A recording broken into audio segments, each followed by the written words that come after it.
How should schools be classified? Are they businesses? The Gauteng division of a high court has put a stop to efforts by the city of Johannesburg to reclassify property used for education in its rates policy, which would have resulted in an exorbitant increase in the amount owed for rates. So that would have led to a tariff hike of 6 to 8 times. Let's take a quick look at a scenario here for one such school valued at 70 million rand. Under present tariffs, 12,000 rand monthly is what they would have been paying. But under a reclassification as a business, 75,000 rand. That's an increase of about 6x. So a court has brought that to a stop. Sanyade Okoli, CEO of Alpha African Advisory, joins us to discuss further. You're very welcome. Good to see you. Good morning. Good morning. What do you make of this case? I mean, the court has stepped in and said they can't reclassify but schools are for profit, are they not? I thought this was actually a very interesting story. Yeah.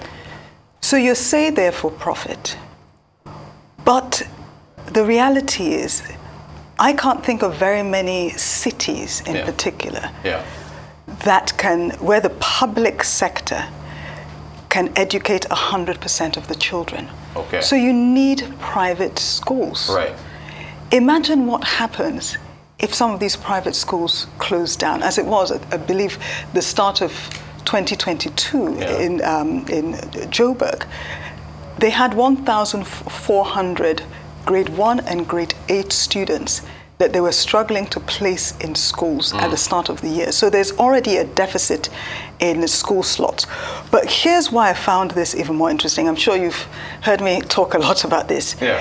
The lack of a holistic perspective on things. So when the decision was made, they clearly hadn't thought through the myriad of implications and unintended consequences of this rate hike. And bear in mind, the rate hike occurred without consultation with the school. So the school, first of all, there was the shock where they prepared their budgets, made some probably very conservative assessments, yes, of what they thought the hike would be. Yeah. And in some cases, as you said, 6 to 8 times, something that some of them said they can't actually afford, and some schools would have been forced to close down. Yeah. So let's look at, imagine a significant proportion, X%, of private schools in Johannesburg were to close down. Yeah. What would be the implications? It'd be bad. It'd be pretty bad. First of all, it means you have X number of children who will no longer be educated in those schools, so they have to look for new places for them, either in the private or public sector. Depending on, they already have space limitations on the public sector, so what does that mean? You could end up with some children being out of school. Right. 2, it has implications for the education of some of those students, which impacts the quality of the talent pool for the nation and the economy. Right. GDP impact, because those schools are not making profit. Right. Those people employ teachers and other people, so they lose their jobs. Yeah. That means those people are not paying income tax. The schools use services. That impacts all their service providers. Right. And you have all these knock-on effects. Yeah. And I truly, truly want to see a world where when governments are making key decisions, they look at it from a truly holistic view. What are the pros and what are the cons? If I make this decision, think it through. What could happen? This little thought that I just threw out took me a couple of minutes. Right. You know, it's not rocket science. Gotcha. You just ask yourself, okay, worst case, what could happen? Yeah. And do the benefits of this decision outweigh the costs? Gotcha. Now, really quickly, and thank you so much for that. The court has capped the tariff increase for fiscal year 2022-2023. What was it? 4.85%. So they're saying you can't raise it by more than 4.85% in the next financial year. Is that? What do you? I mean, I think you're in approval. After my long sermon, I know, right? No, absolutely. We need the schools. We need the private schools, which the schools and government, they need to work together because they're providing a public service. Yes, they might make profits, but I've advised schools in the past, and I've seen their financials. And even when they are for profit, most of them, the margins are so slim. Yeah.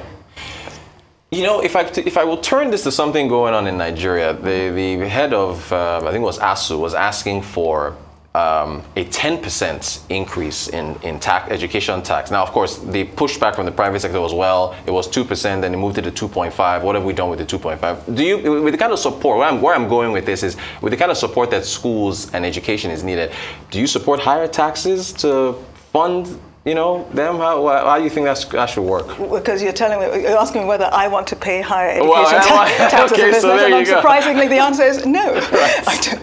No, here's the thing. We have to be more grown up and mature about some of these things. Yeah, okay. I spoke last week about the state of government's finances. Yes, in depth. Right? Given where the economy is and where government's finances are, you need private sector to be firing on all cylinders. Increasing their tax is not the way forward. And we know that government can't afford to pay for the kind of education our children need. So we need to look at alternative structures. We need to look at alternative sources of income, and simply going to the private sector and saying, you know, pay us more, when a lot of them are struggling to even comply with how much they're paying. Personally, I don't think that's the answer. There's a quote from one of the education bodies that took, I think her name is Angela Bailey, that I think she's with one of the education groups that took the city of Johannesburg to court. She says, yeah, she's the AfriForum head of cultural. She says AfriForum considers this, yes, Alana Bailey, AfriForum considers this ruling a great victory, and I think this moves to what you said. Instead of targeting schools, the Metro, that's the city of Johannesburg, should work with schools instead. We also see that with this order, the court also protects schools for the next tax year. I think she's talking about the cap. Yes. So you're in line with what she's saying. They should work together. Absolutely. And I'm saying that the government and schools should work together, but I'm saying all government departments should work together. So here's the interesting thing. The city then said, it's not our fault. There was some new legislation by some other people, and that's what caused this. So again, it's just an example of how we're not working together. And I think it's because we have all these frameworks and systems and processes that encourage silo thinking. But it doesn't work. And we need to begin to join the dots more and work together more cohesively if we really want to see the change and the growth and the prosperity we want in our nations. See, that's why you're the CEO of an advisory firm. So, Sanyade Okoli, CEO, Alpha African Advisory, always a pleasure. Thank you so much for joining us.